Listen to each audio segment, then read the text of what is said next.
Now let's getting started. My second part of this award seminar. Especially, I want to show you how to understand accounting system dynamics and how to make it to model macroeconomy, especially money creations. Okay. So the purpose of this seminar consists of four parts. Very briefly, again, I'm going to explain what is accounting system dynamics modeling, because this is the most important part. Without understanding, you will be lost after this section. So I'll explain what is accounting system dynamics. Then secondly, I want to learn how money creation model is made and how the stock and flow approach. That means, as we discussed, Keynesian exogenous money theory and Keynesian endogenous money theory, they turned out to be the same coin and head and flow. So this is very essential to understand why the current Keynesian intermediary theory was incorrect. Then we'll show how then under 100% reserve, how we can attain monetary stability. After that, we move to a little more complicated macroeconomic models and show how this macroeconomic model can unify neoclassical concept of long run and Keynesian short run, as well as loan fund and endogenous money. It's almost all type of economic theory can be put into this one macro model. It's a kind of amazing skills of this modeling. Let's start with accounting system dynamics again. So this is a diagram I have used in my previous award lecture. So if you have a question, please ask me later. So this is just one note page I used to explain what is system dynamics in my class when I was teaching in Turkey. Okay, so again, the accounting system and system dynamics combine accounting systems and system dynamics. So that is accounting system dynamics. Is the foundation of all social science and natural sciences. Natural science means almost all natural phenomena can be described by differential equation. That means system dynamics is the foundation of all natural science analysis. Meanwhile, accounting system is the foundation of all business activities. So if you cannot summarize your business activities in terms of accounting system, there is something wrong with your business activities or business analysis. Okay, so the idea is very simple. So here is again financial statement balance sheet. Balance sheet consists of asset side and liability side. Asset side and liability side and equity side. So, and system dynamics consists of only stock and flow. Stock is always influenced by inflows or outflows. So this is a kind of hot tub. So water comes in and the water level of hot tub increases and water comes out and water level declines.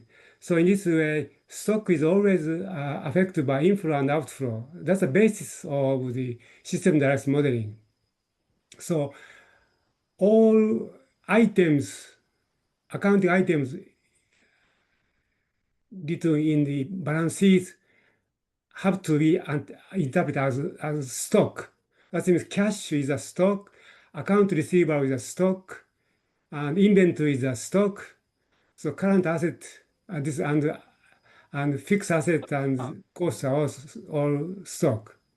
On the other hand, liability side, account payable are also stock, and account expenses are all stock.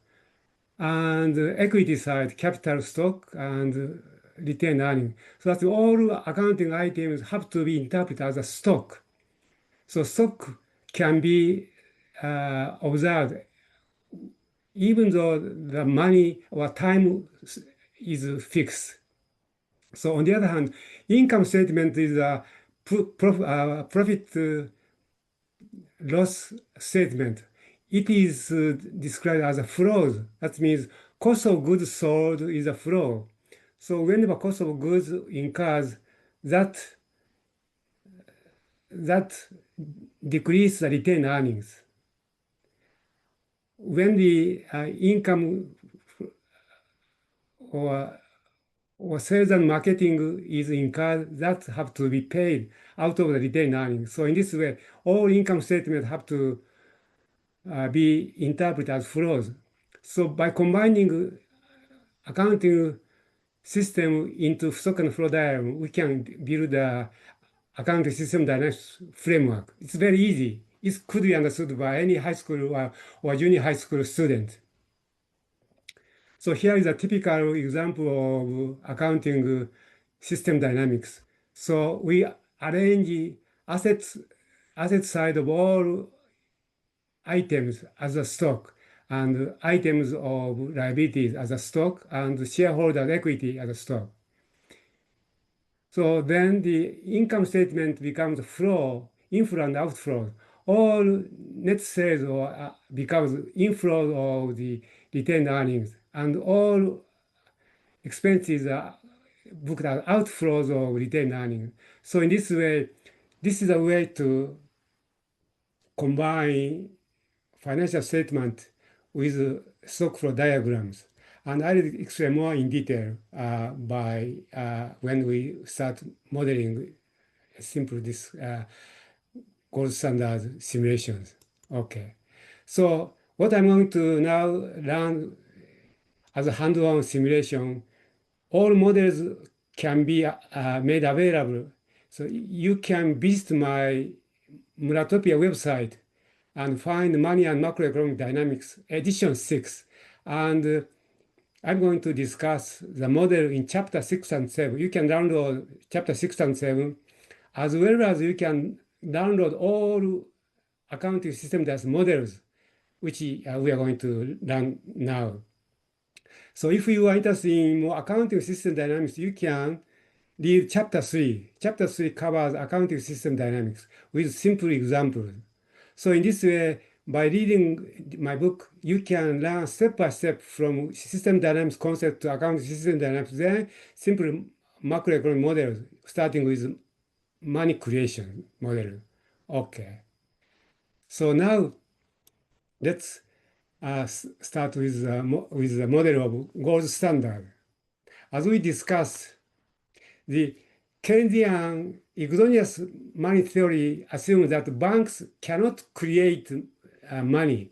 Banks can only accept savings and make that saving as a loan. So in this way, banks play the role of intermediaries. So this can be mathematically described in this way. So suppose M0 is base money, which is deposited with banks. So M0 is deposited with banks as inflows.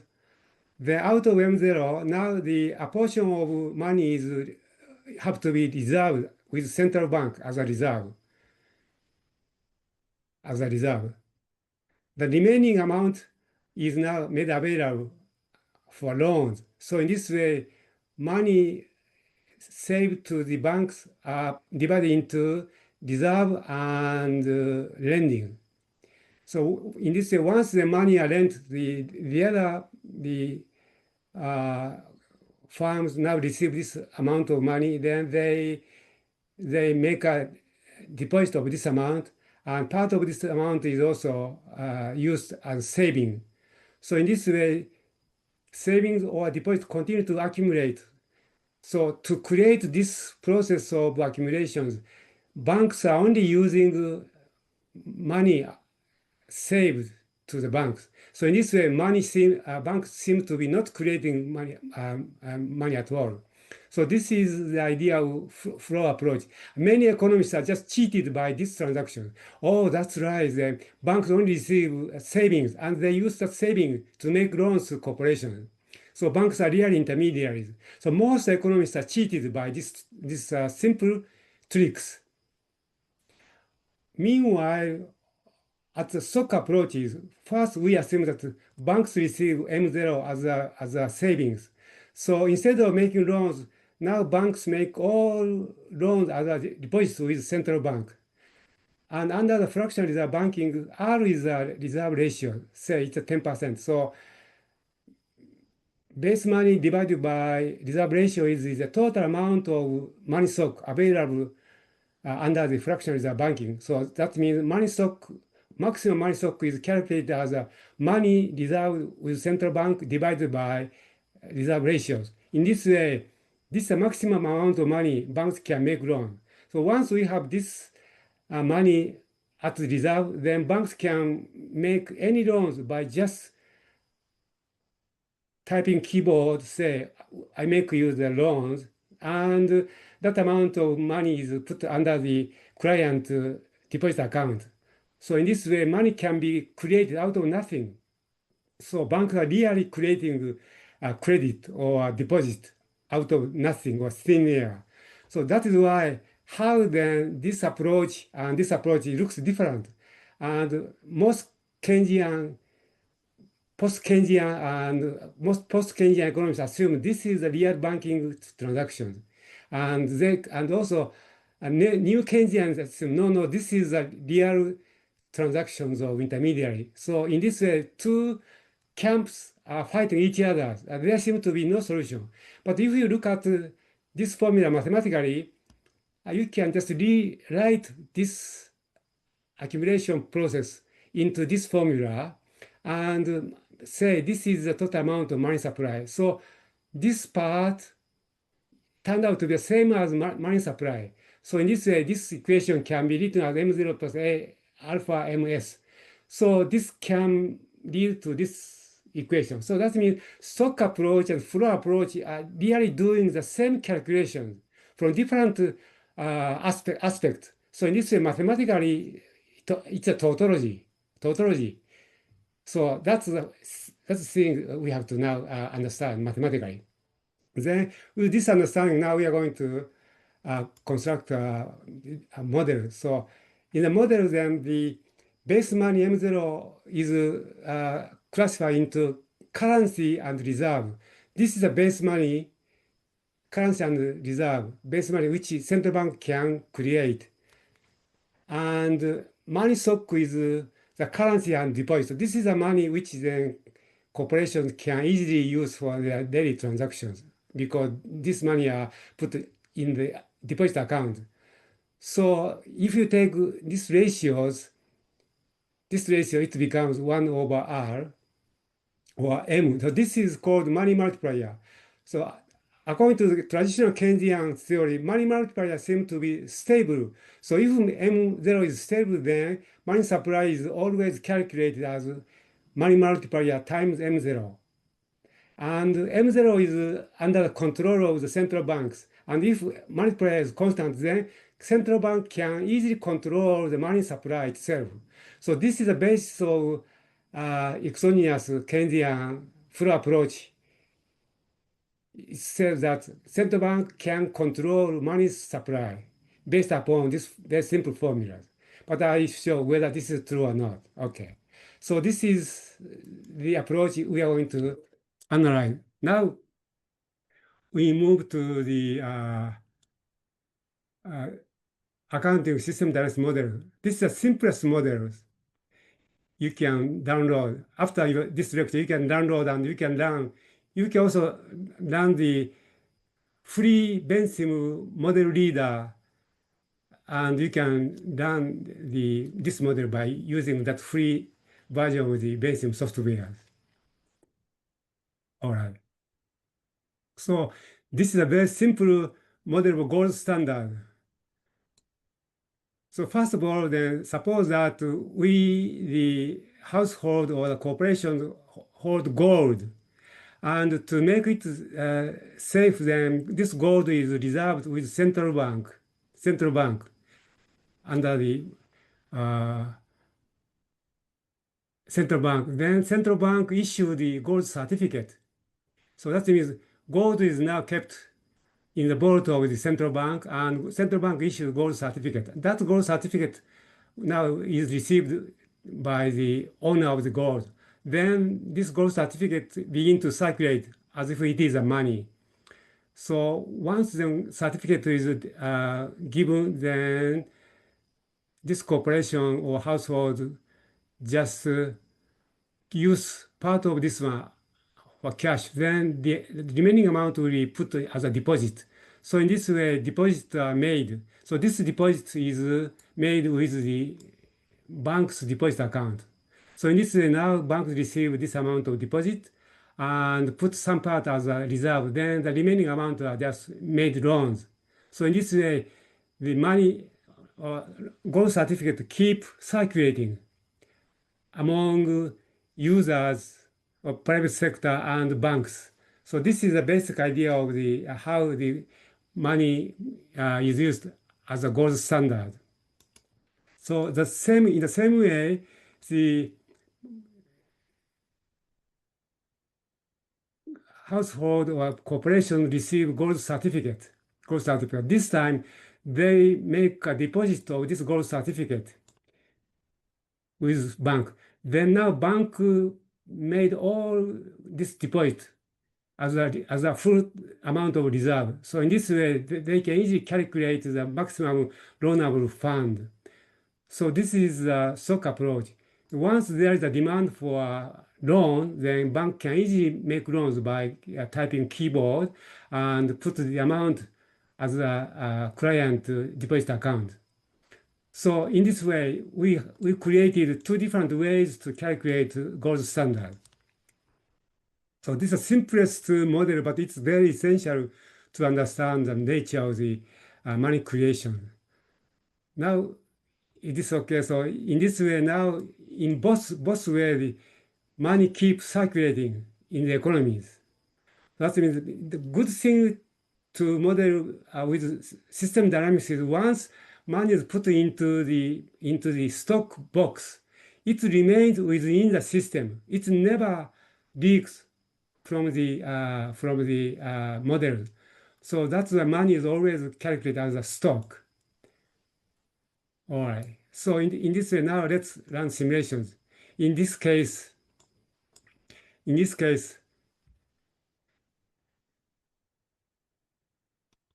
we assume now the corporation and household want to keep 20% as a just currency for the transaction, 20%. And central bank requires 10% of required reserve from the banks. So this is the numerical example. So as a result, money multiplier is equal to C plus 1 over C plus R. So that means money multiplier is 4. So that means once we have the money stock of M0, say 200, multiplied by money multiplier, money stock now becomes 800. So this is the total money stock simply obtained by hand calculation.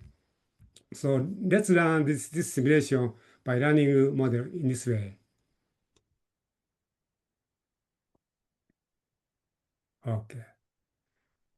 So now with 200 of gold, now this is the base money. The money stock in total is increased by 4 times, by multiplier time. 200 times 4 is 800. So this is how money stock is increased under the gold standard. So to increase money stock under gold standard, the only thing we can increase is to increase the amount of gold. By increasing the amount of gold, the money stock will be increased. Okay. Or by changing these ratios, changing this required ratio by central banks, money stock can be increased or decreased.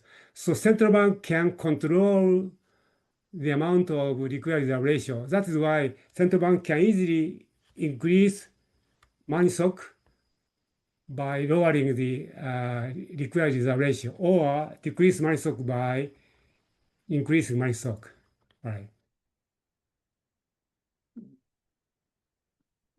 Meanwhile, also this money stock can be change if the household try to keep more cash.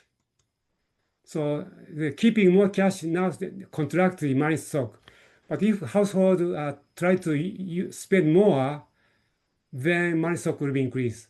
So in this way, there are two ways to increase money supply. Change the liquidity ratio or the cash ratio or the initial amount of gold. So in this way, now we can easily calculate how $200 of money will increase money stock 4 times as much as 800. So the same calculation now can be done.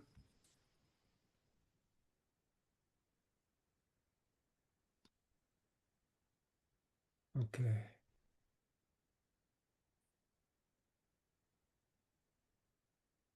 So this is a stock approach. That means money is created out of nothing. So we put all 200 as a reserve, then we can calculate 200 times 0.1 is 2,000. So this bank can increase money up to $2,000. Okay. So now run the simulation this way.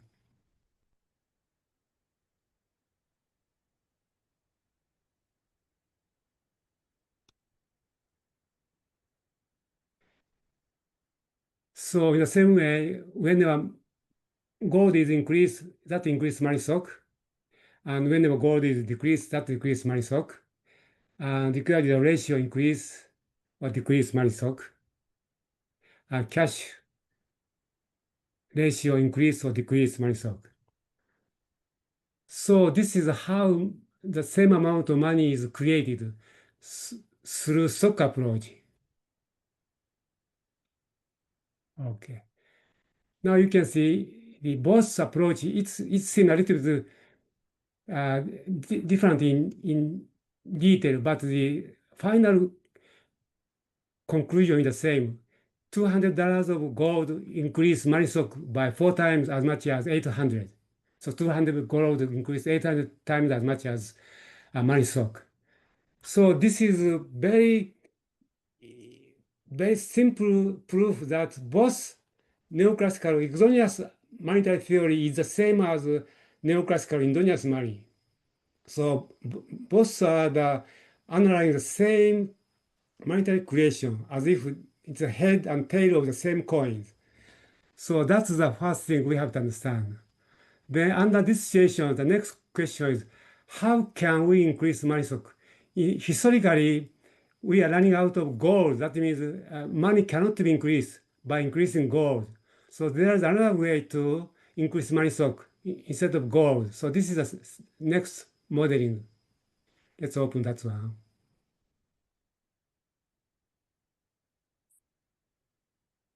Okay. Now let's move to 3 flow approach.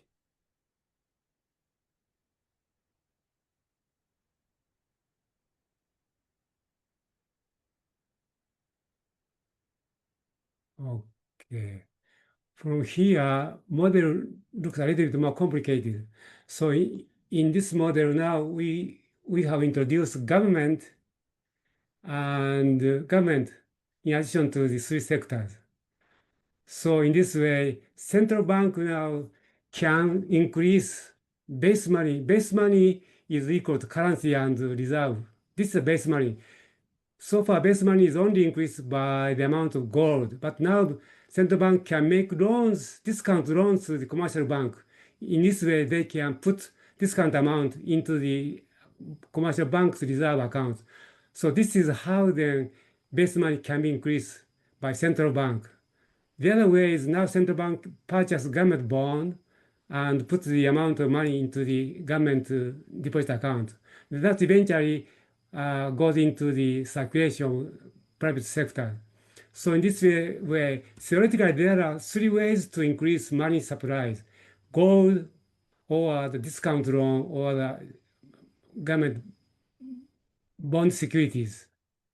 So this model can show how money can be increased step by step.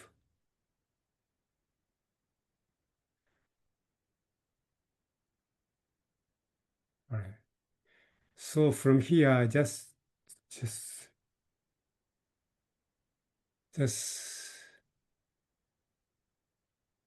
okay. Now run the simulation.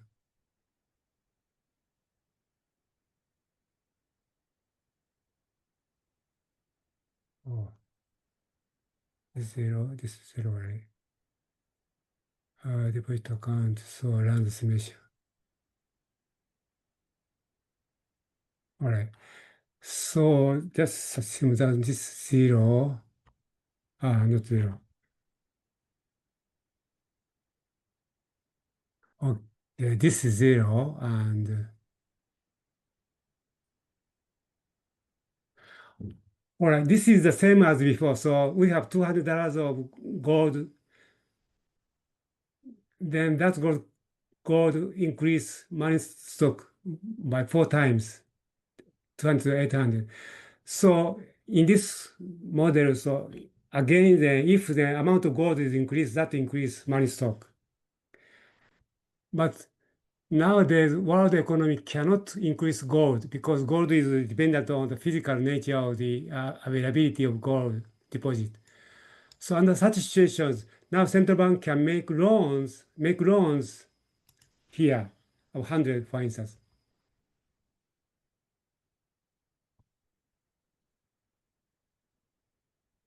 Okay. So that means now base money becomes 300 from 200 to 300. So as a result, now we have increased money stock. So in the same way, now government issued a bond here, 100.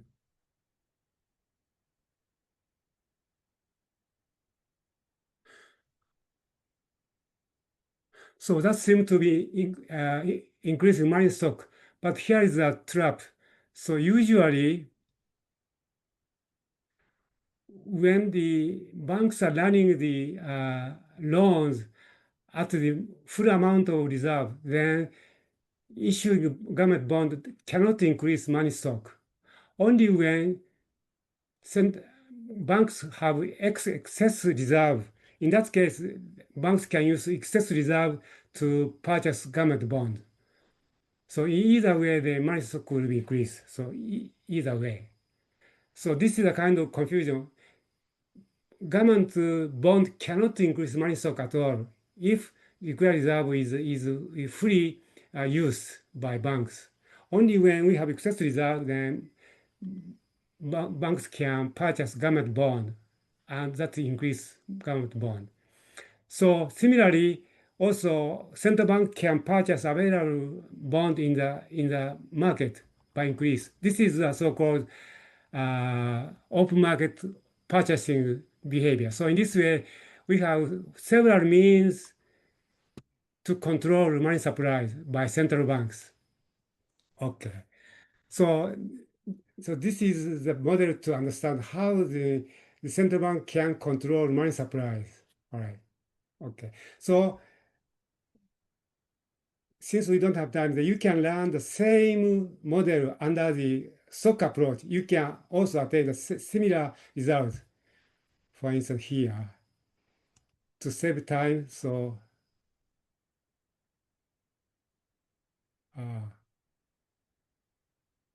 so here is the same result for for stock approach and full approach. This is stock approach. This is full approach. Now you see, whichever approach we use, we attain the same result.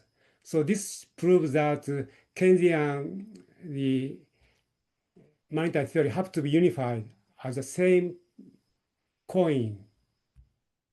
All right. So now next question is, under these situations, under this situation, now let's say we force the 100% reserve by banks. So this is a Fisher-Chicago plan. Suppose now instead of using fractional reserve banking, now we ask the banks to keep 100%. That means liquidity reserve ratio is now is going to be 100%.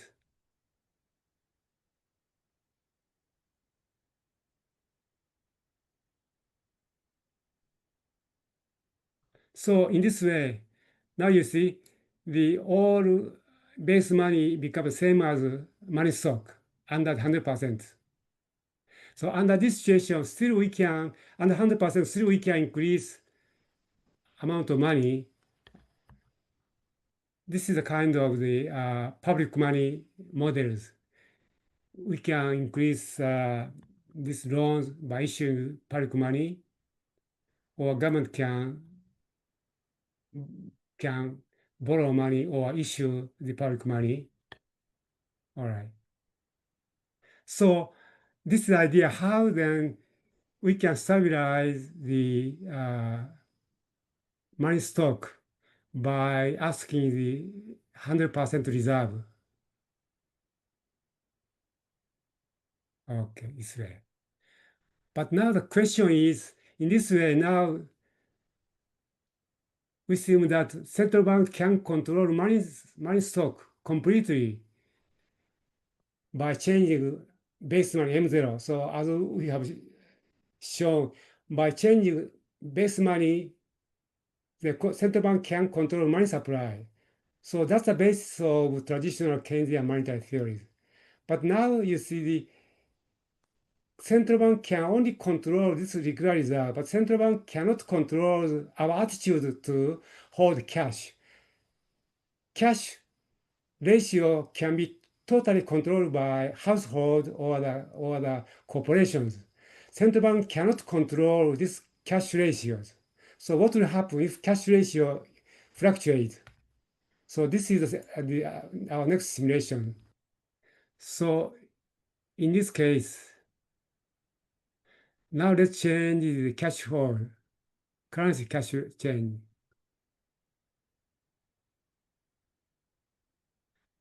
So in this way, so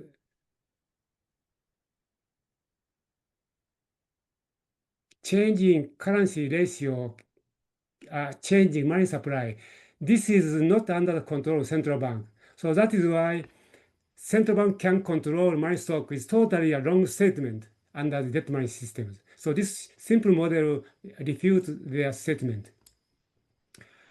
All right, so now, okay, now let's move to, I think now, so this is how the money stock is created under different models.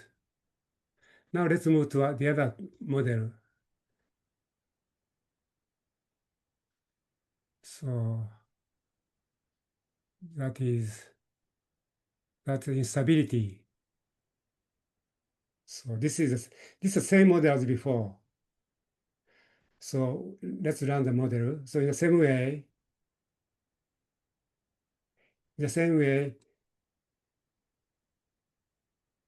uh, okay. In the same way, now we can change money supply by changing gold amount or discount loans or government borrowing. So that means money stock is totally under the control of central bank. But what will happen if under these situations, private sector's attitude to hold cash changes? That means now currency fluctuate like this. So currency holding goes up down. This is currency ratio holding. It goes up and down. So this attitude is totally outside of the central bank control. Central bank cannot control private sector's behavior to hold cash. So in this way, money may fluctuate furthermore. Okay. So that means under the current debt money systems, central bank cannot control money supply. So this is the most important simulation result which we have to share. That means central bank is no longer uh, controlling the money stock.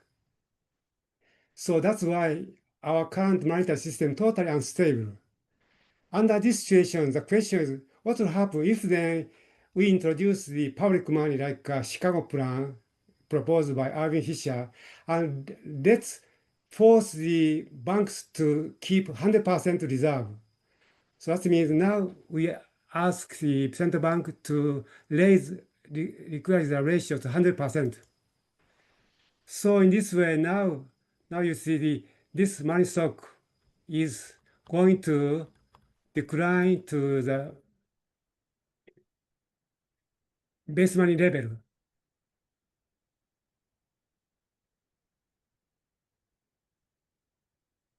Now you see, if we impose 100% reserve as proposed by Irving Fisher under Chicago plan, then we can totally eliminate the instability of money.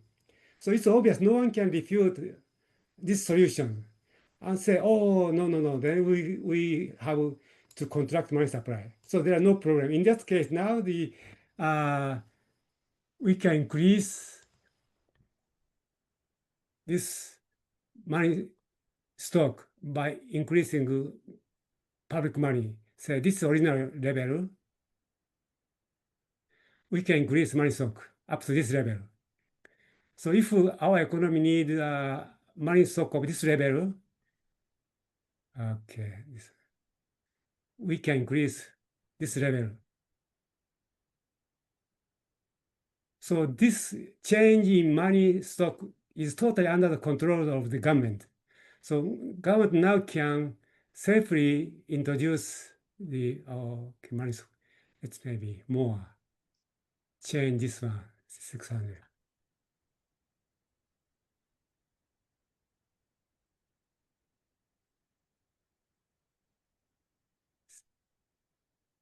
You see this, so in this way, now it's close to this one. So this is how the total money stock can be controlled freely by the government or the public money authorities. So this is the idea of how we can attain the monetary stability under the public money or 100% reserve ratio. So you can use this model to discuss against the Keynesian exogenous monetary group. So they cannot refute this simulation results. So, okay. So this is my simulation. Okay, result of part 3. So now we move to the next final stage of macro modeling.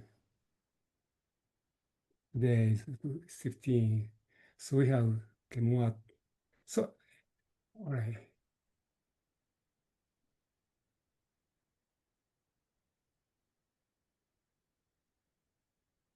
Now let's stop here and move to next one. Now we are going to construct true macroeconomic models by introducing this one.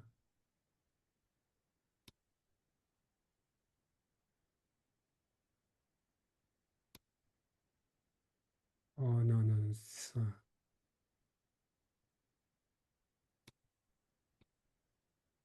Okay, this one, chapter, okay, seminar. Okay, this model. Okay. First of all, let's briefly discuss. The model we are now going to run is based upon our latest research papers. That paper is available under the Japan Future Research Center. This is a homepage. So you can visit, although this homepage, web page is Japanese, you can easily follow the English subtitle. You can look for the working paper. And so this is a list of all working paper. So our latest paradigm shift research consists of four series of papers, part 1, part 2, part 3, and part 4. Today, we are going to show the part 3 papers because this is the most essential part of the whole paradigm shift models. So unfortunately, we are trying to rewrite my books, and this model is not available. But if you are really interested in, you can contact me. We can send you the public form of this model, because this is a very interesting model to understand the nature of macroeconomics. Okay, so we have tried to model the Keynesian macroeconomic models. So Keynesian macroeconomic models can be described by 23 equations with 23 unknowns. So this is 23 equations and with 15 exogenous parameters. So first part of the equation are related with real part of the economy. GDP is equal to outlet demand at the equilibrium. Outlet demand consists of consumption plus investment plus government expenditure. This is consumption function. This is disposable income. So this is a traditional Keynesian macro model, which become the basis of IS curve. Meanwhile, we have the supply of money stock, money real money stock, divided by price is real money stock times velocity, which is equal have to be equal to demand for money. So this is equilibrium condition of money. So this and demand for money consists of income and this interest. And real interest rate is equal to interest minus inflation rate. So this is the basis of LM curve. So in this way we can construct ISLM curve. So most macroeconomic textbook only limit their analysis into this basic equation, but this is not enough. So to understand the long-run behavior, we have to introduce capital accumulation as well as the price fluctuation equations. Then finally, to understand the sector behavior, we have to introduce budget equations. This budget equation can be modeled by introducing stock and flow accounting system dynamics. So this is the equation of budget by household, producers, and government. So in this way, now under the current situations, household and producer are always in the state of cash deficiency. So that means they already need extra fund for investment of machine or for investment housing or for government spending. So those are summarized as loan fund demand. So under the Keynesian loan fund models, this loan fund demand can only be met by the amount of saving. So savings is a source of loans. This is a traditional Keynesian approach. Meanwhile, under the credit creation model, then now this amount of demand for money can be easily created out of nothing by increasing more money supply out of nothing. So in this way, my model can analyze both loan fund and endogenous money. That's a very fascinating model. So in this way, we have a short-run Keynesian models and long-run neoclassical models and loan fund models and endogenous models. So we have 23 equations. And these 23 equations are now put into the macro models. This is a macro model of real sectors behaviors. So production and sales, capital accumulations. Those are traditional Keynesian approach. Meanwhile, monetary sectors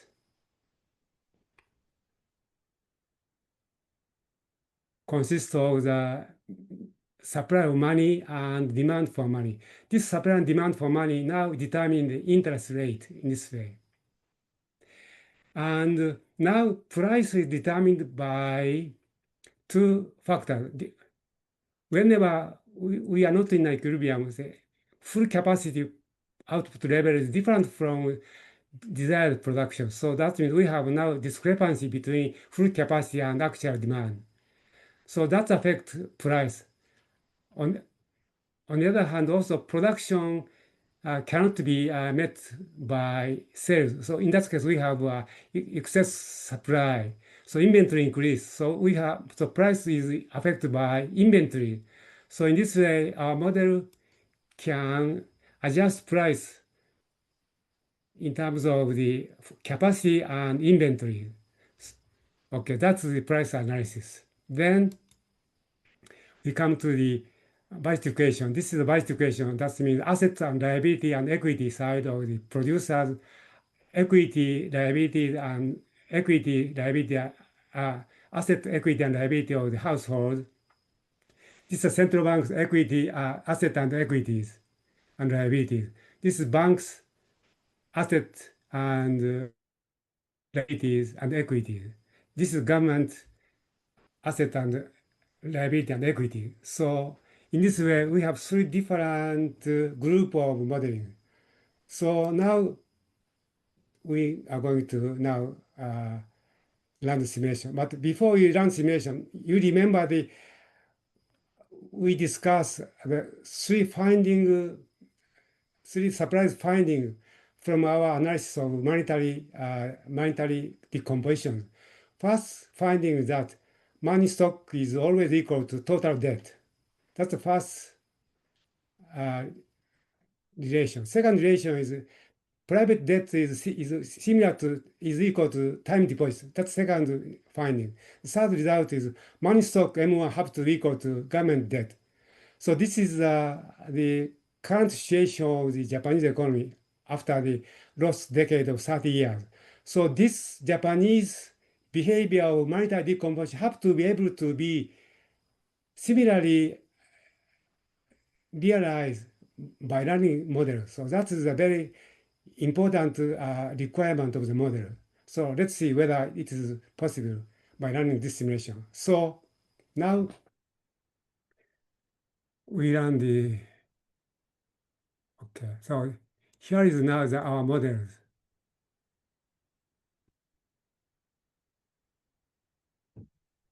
Okay. What happened?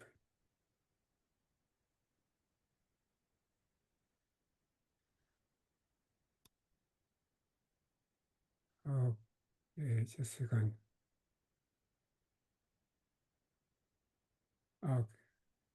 Okay. Now the mathematical equations consist of only 23 equations to describe the equilibrium dynamics of macroeconomy.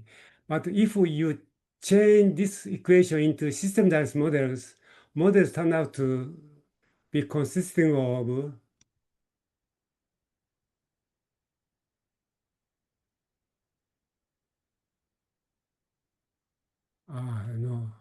no number. Okay, no numbers.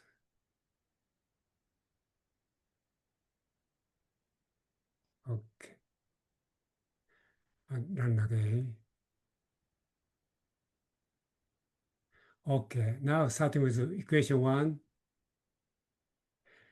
it consists of 264 equations. So this is the size of system dynamics modeling. Simple mathematical equations are not enough to run simulations. So we need more than 200 equations to run simulations.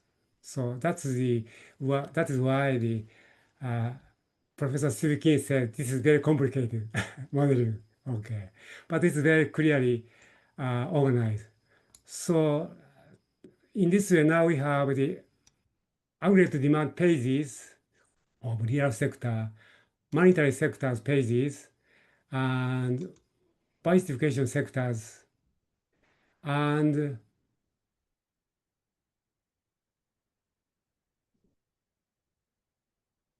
now you see, okay, let's see.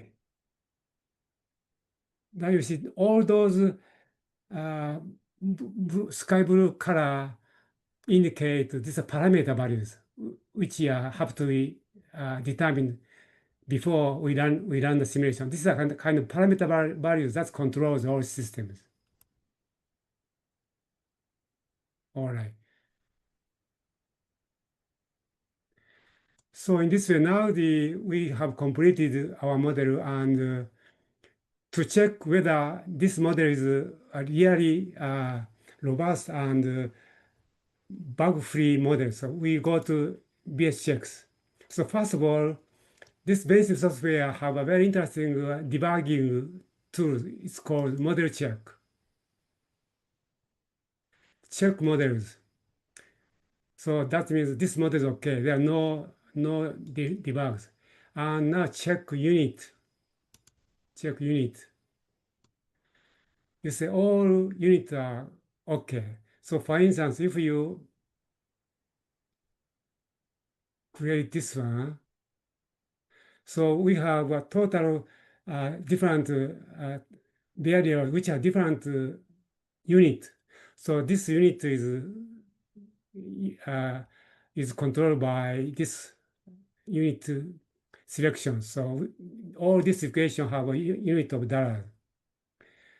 So to be interesting, we found that most famous macroeconomics professors who wrote macroeconomic texts, many macroeconomic texts, their equation have unit check errors.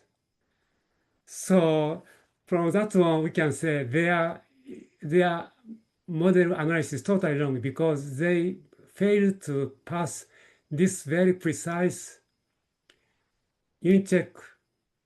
That's the first debugging check we have to pass. Okay. So now we basically correctly checked all more than 200 equations. Now, next check is whether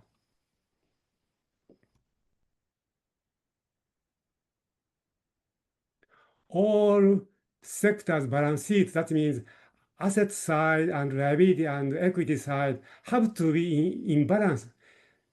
Balance sheet means asset and liability and equity have to be in balance. That is why it is called balance sheet. So we have to check whether balance sheet of all producers, household, and other macro sectors are in balance. At the same time, you see, whenever banks accept deposit from corporations and household, their deposits consist of the deposit of household and producer. So that means their liability of deposit have to be equal to producer's asset of deposit and household asset of deposit. So this is called a flow function check. So in this way, this model have to show that balance sheet balance is okay, and flow fund checks across the sectors are also okay. So this is another check. So this shows that balance check of all sectors and flow fund checks are all good. So this is just unit is 0.000. So this is almost close to zero. So this is all in balance. And this next check is here.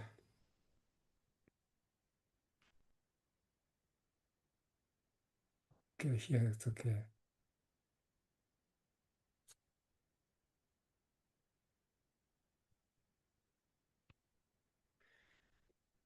I showed in my model that means money stock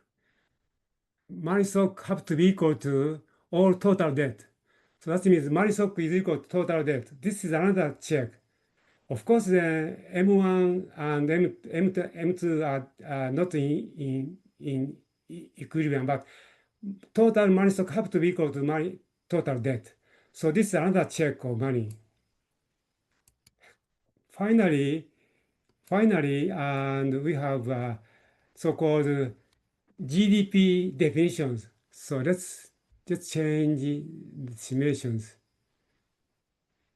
So at the equilibrium, all concept of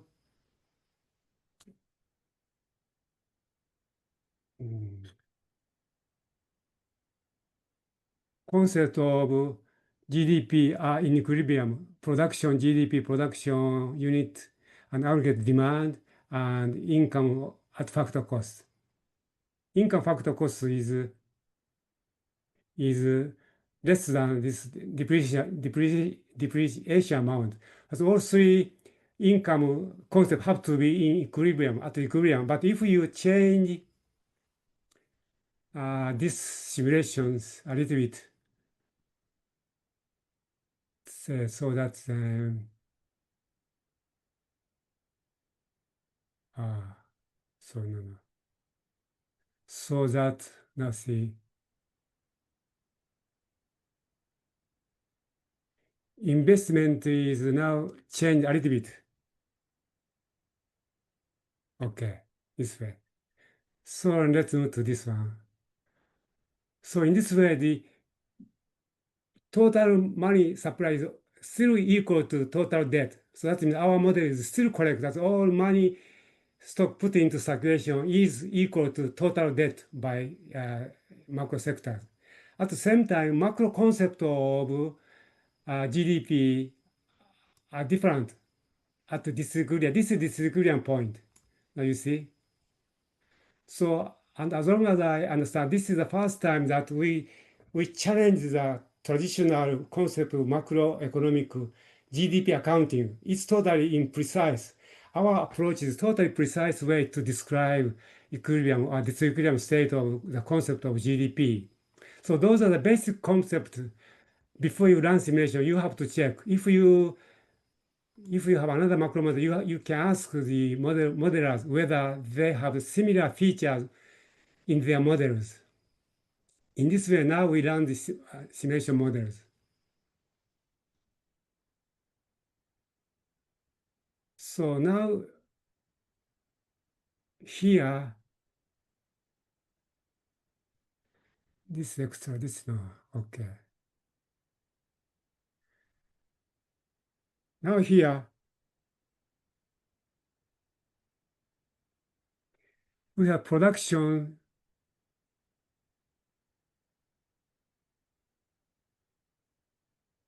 Okay.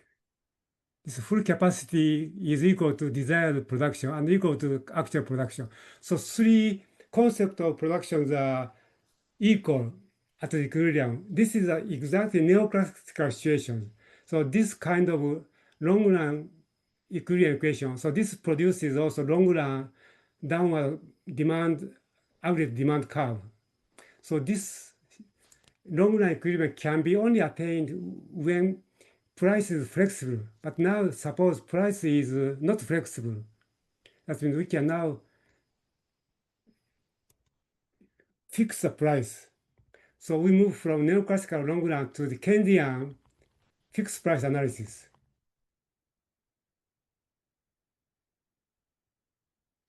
Now you see, this Keynesian fixed price analysis, this is a full capacity production, which is far above the current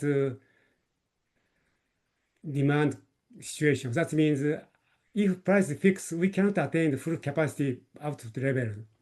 So this can be only attained by introducing flexible time. Okay. So in this way, this model can simulate both long run stability and short run disequilibrium. So to analyze furthermore about the long run neoclassical situation, now we change the investment a little bit. Let's reduce the investment. So this reduced investment eventually catch up with the full capacity. So this is the same as a neoclassical outside shock. Whenever we have an outside shock in the long run, economy already attains the equilibrium. So this can be done by different directions.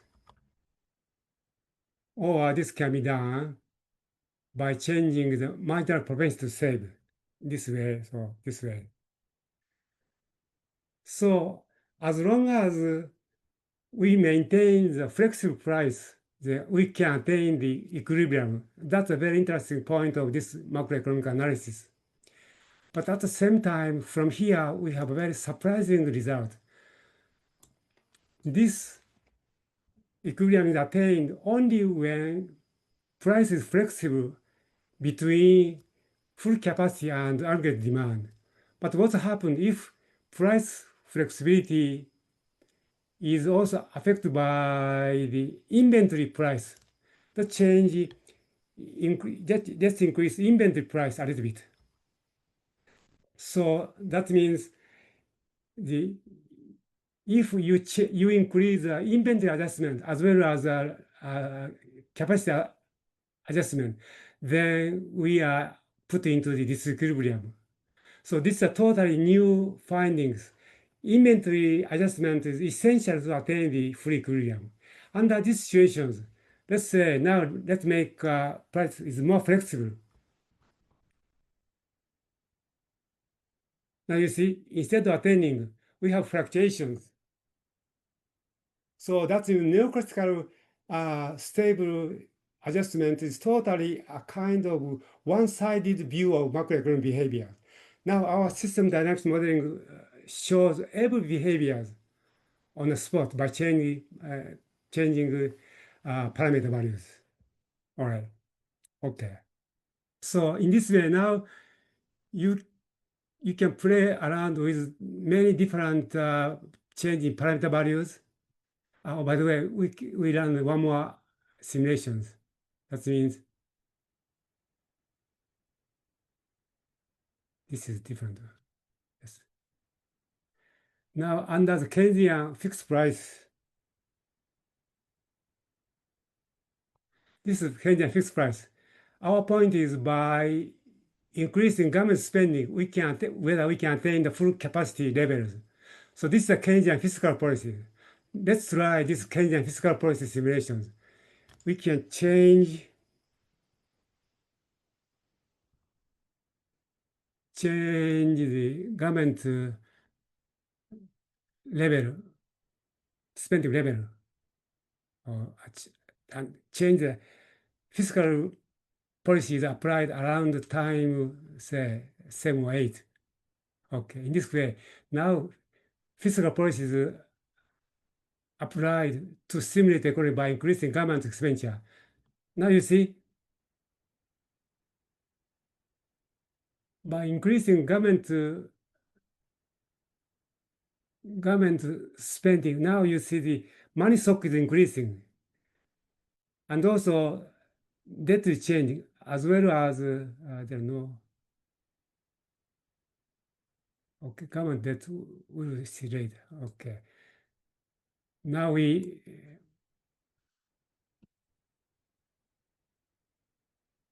attain the full capacity.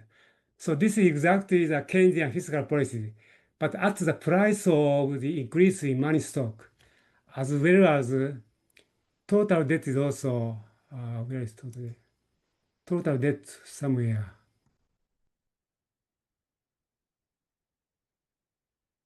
The government total debt is also increasing, you see, in this way.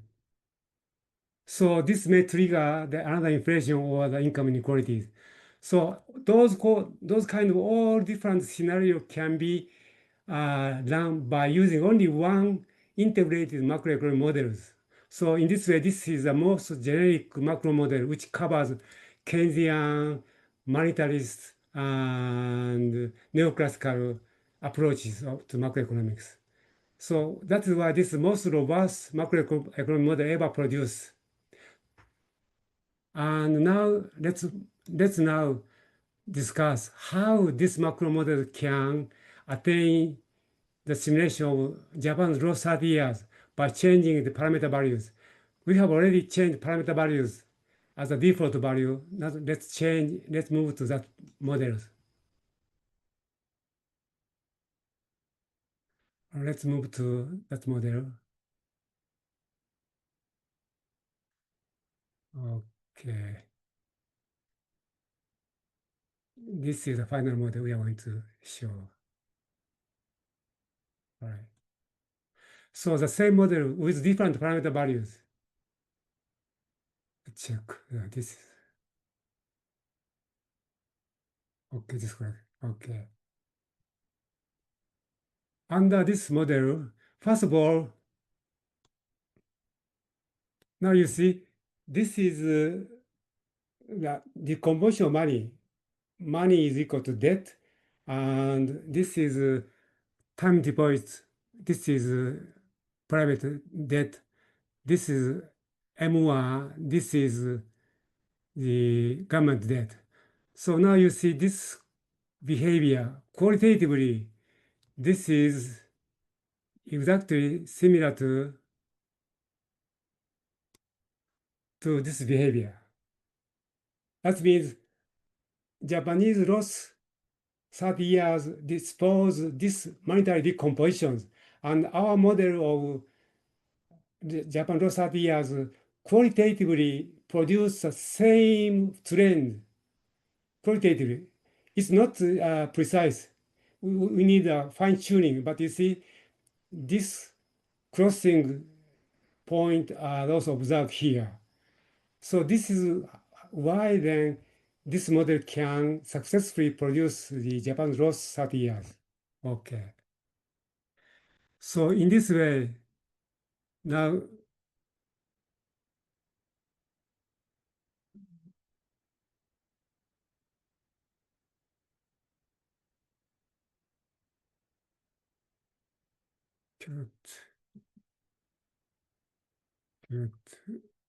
okay. Here is our final simulations.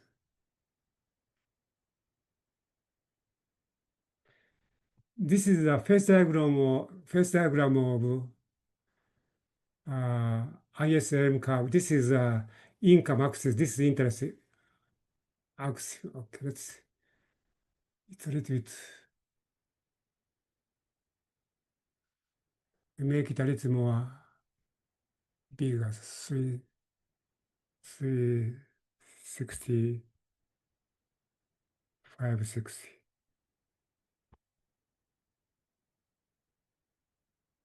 All right. So originally, Japan is growing as Japan number one. This is that Japanese GDP is growing with less amount of interest changes. So this is the amount of Japan as a number one. But all of a sudden, for the last 30 years, Japanese economy was pulled down to this point, lower GDP and lower interest rate. And this point can only be described by this model. So our model can successfully reproduce Japan's lost 30 years as point here. But now, from now on, we want to move to the original level of productions by changing government expenditures. So here is the MMT or the government or MMT solutions. MMT claimed that under the recession, government can increase borrowing without worrying about the default, because as long as the government can issue the bond at its own currency unit, then there is no way to bankrupt. So let's check whether MMT solution to expand government spending unlimitedly attain the original GDP level. This is original GDP level. This is the last 30 years. Our target is to attain GDP level to this one.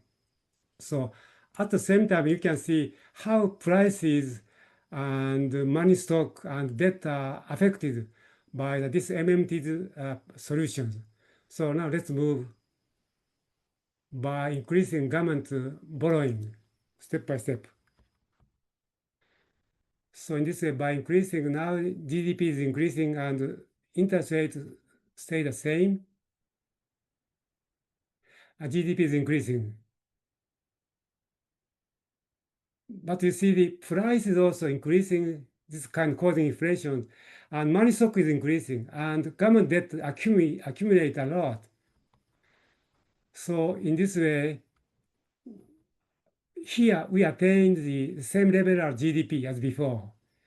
But at this point, money stock is here, and debt is here, and we have hyperinflation. So this is a MMT solution. On the other hand, now let's try the public money solutions.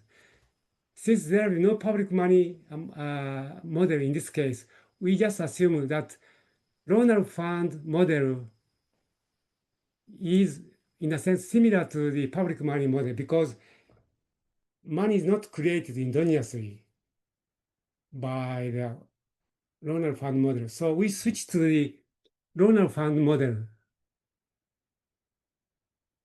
So under Ronald Fund model, Great Depression cannot be observed. Instead, the decrease in investment is made along this LM curve. So to find out if public money or monetary increase can attain this level, we first restore this investment level. By this one, then to stimulate this investment level, we increase public money. Now, in this way, by increasing public money and subsidizing the private sector investment, we are stimulating economies. But this price is not increasing, and money stock increase but stay at a certain level. And now debt is not increasing at all. Government is not causing any public borrowing, any debt.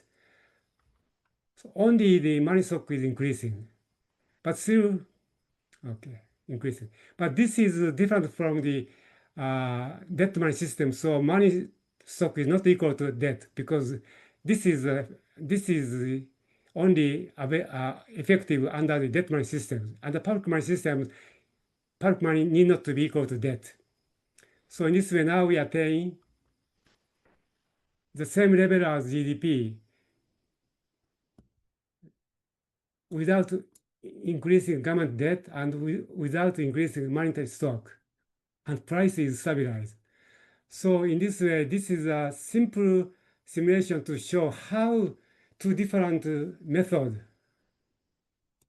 That means the target is to get to the original Japan number 1 point. This is the Japan lost 30 years current point. So by applying MMT solutions, we moved from here to this one.